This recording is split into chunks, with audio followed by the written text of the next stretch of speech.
What up? I'm back! What's going on? Oh, this? Just a Snuggie I got from Christmas. From myself.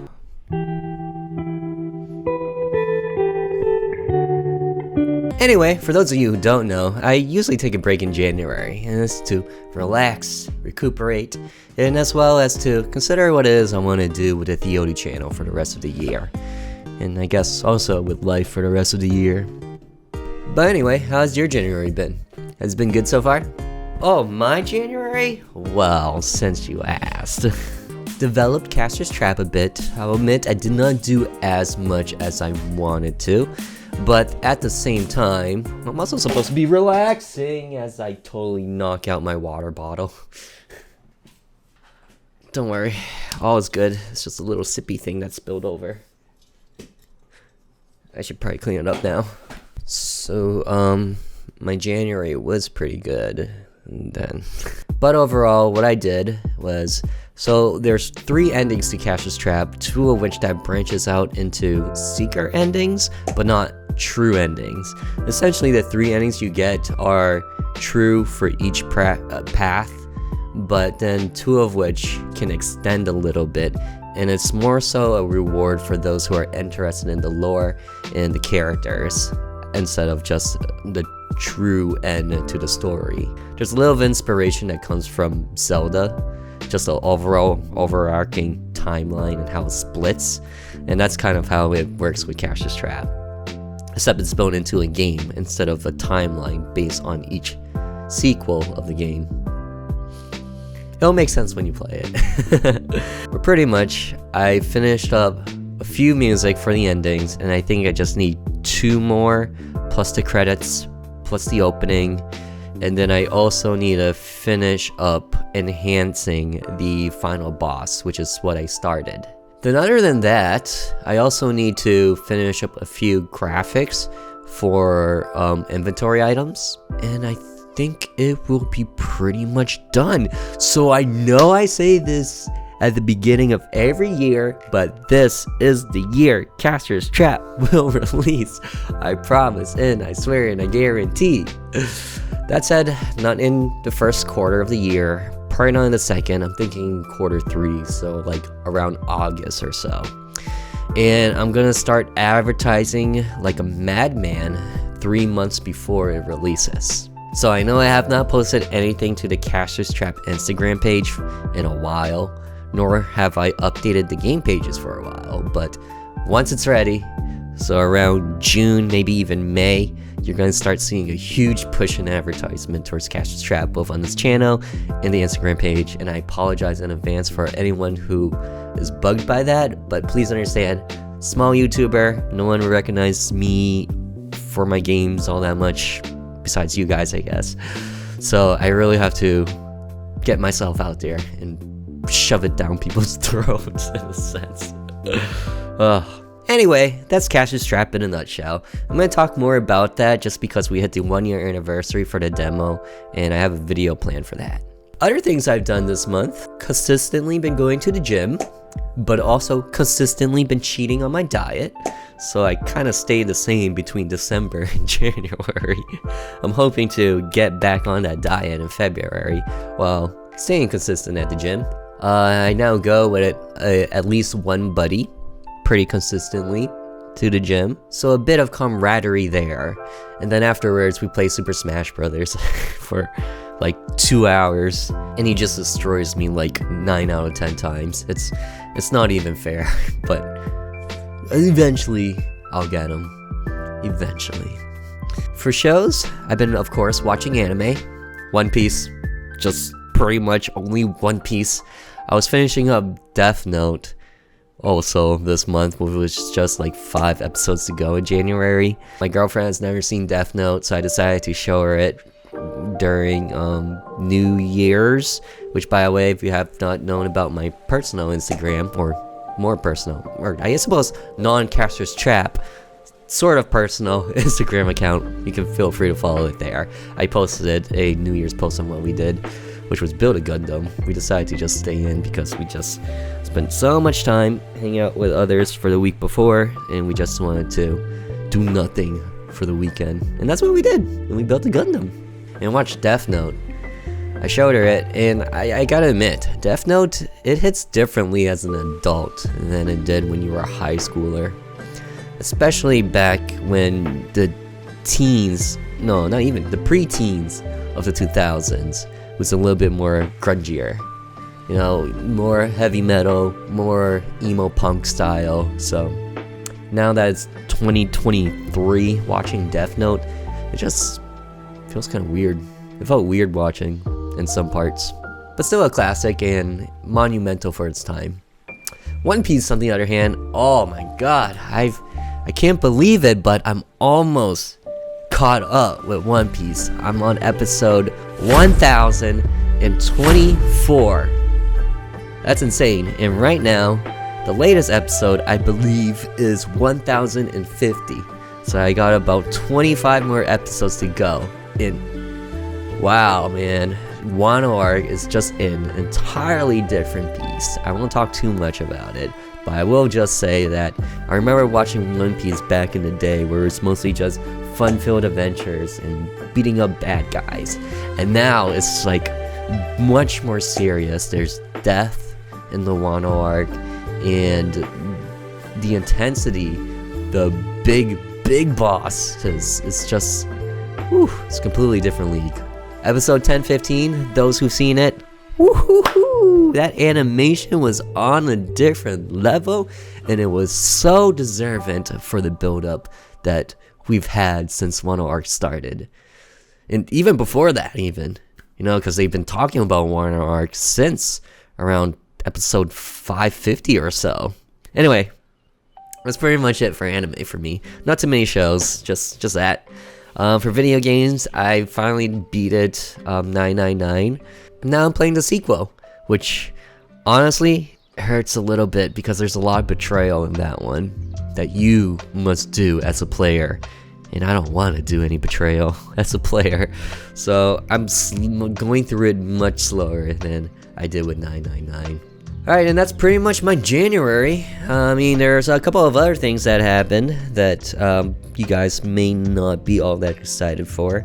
I entered a One Piece, the card game, tournament for $1,000. And oh my god, it was intense! $1,000, over 40 participants.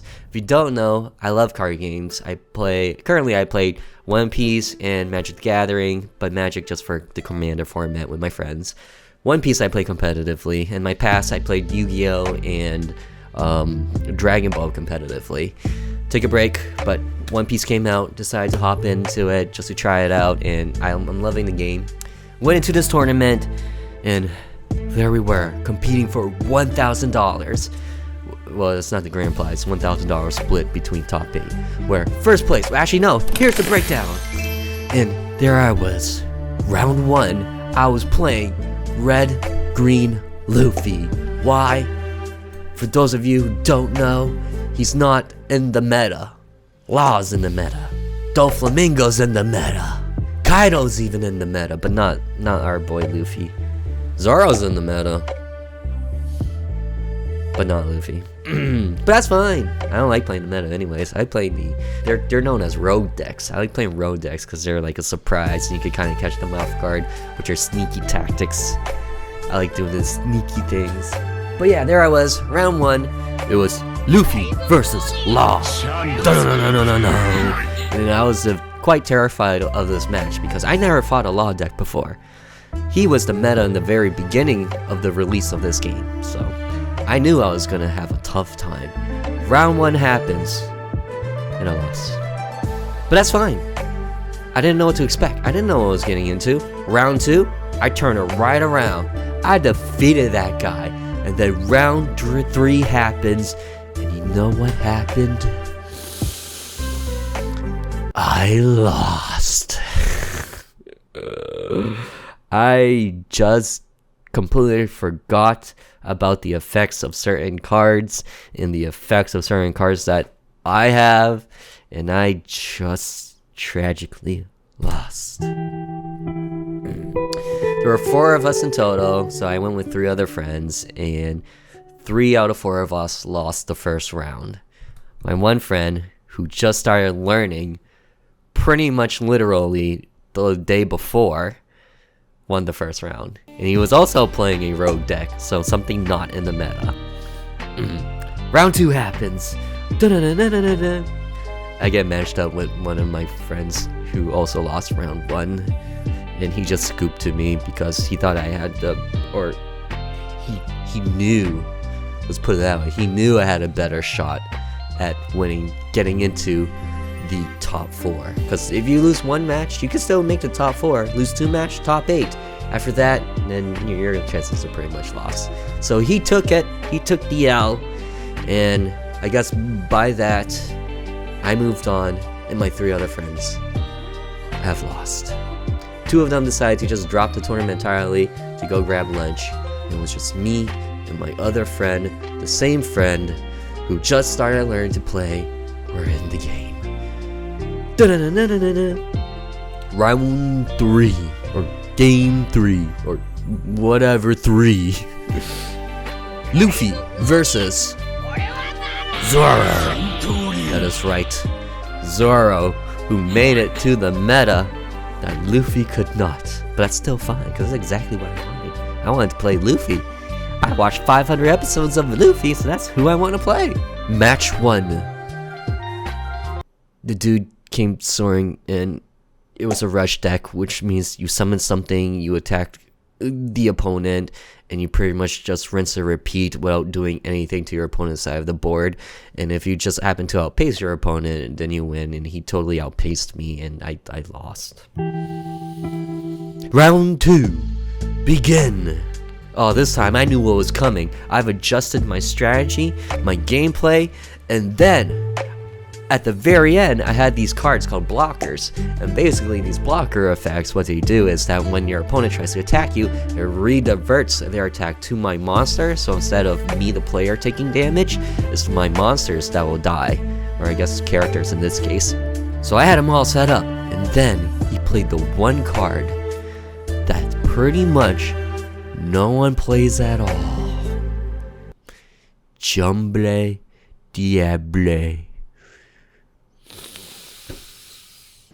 I had everything controlled. His board, his hand, had all these blockers prepared.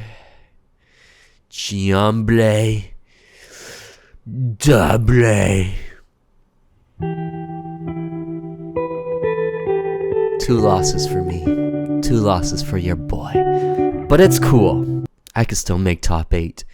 My friend, on the other hand, nope, he also lost. At this point, we were both X2. But remember, X2, and you can still make it to top 8. It's not much of a reward, but still a reward. Which means something for Luffy versus Doflamingo. And round 1, begin! I have not had enough practice against this deck either.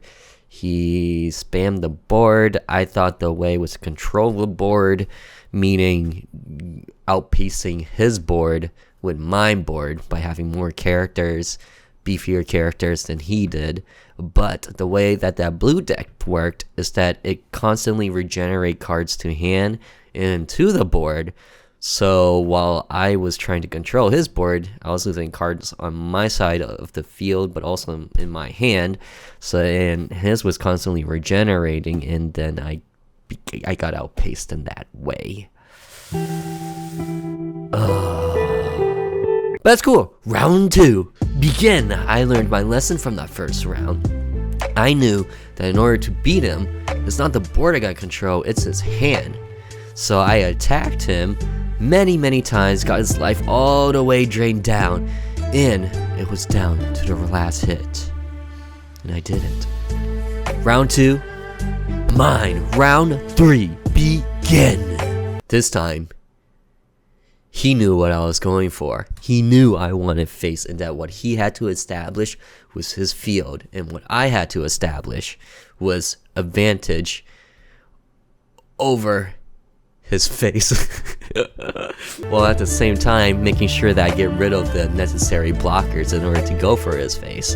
So I did that, and we went back and forth, back and forth. I was in advantage, then he was in advantage, and then I was in advantage for a longer time, and then at the very end, he took the advantage.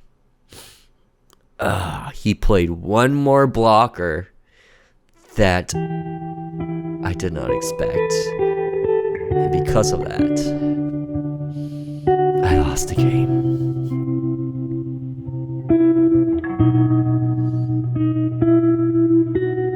My friend, on the other hand, he won it. He was set. He was ready to get into top 8, but he needed to fight and win the very next round. So there he was, fighting against a law deck. First game, wins. Second game, loss. Third game, he lost. Yeah. It was a sad and utter defeat for most of us. I think my friend did a really great job, all things considered, that he just learned, and he literally built a deck out of what cards we had remaining. I called it the scrapyard deck because that's pretty much what it was.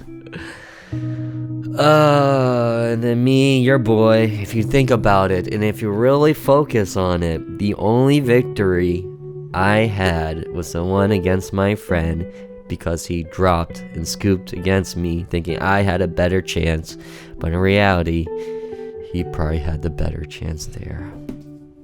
It was just a slaughter, you guys. I was not prepared at all. I thought I was prepared, but I was not. I misplayed so many times. I misread so many cards. And I assumed so many things that were just wrong, and I deserved getting top 40 that I deserved. Anyway, that was probably the most excitement out of the January that has passed. But as a matter of fact, it is still January as I record this. But there's still a little bit of January to go, and as it so happens, I'm about to hit 30, which is quite insane to think about. I'm gonna hit 30, but I'm gonna hit 30, and to celebrate, I have invited all my friends to go snowboarding with me, and it's happening next Saturday. So yeah, that's gonna be exciting. Hopefully it turns out well. I'm gonna be vlogging the experience, and I also invite my friends to vlog. So if you see that in the videos, then I hope you enjoy. That's about it. And that's pretty much my January. Now, as for the rest of the year, well, there's a lot of excitement to happen. Caster Trap will truly, I promise and swear, finally release. And I have a lot of plans for the channel itself. Making Horror was a series that a lot of you guys enjoyed, and I'm looking to bring that back. I'm also looking to do more experimental type of videos, like where I built Phasmophobia. I'm looking to do that where I build a game or demake a game in RPG Maker. Unite is also expected to release this year, so that'll be a fun video to dissect and look into. And I got a couple other plans for other things, but we'll wait and see when that happens. My main priority right now, though, is Caster's Trap, so it will still be a little bit slow in the beginning, but it will pick up once, I guess channel-wise, it will pick up. But I also hope that Caster's Trap does really well, you know. Alright, thank you guys so much for watching, and I'll catch you in the snowboarding vlog. Till then, later.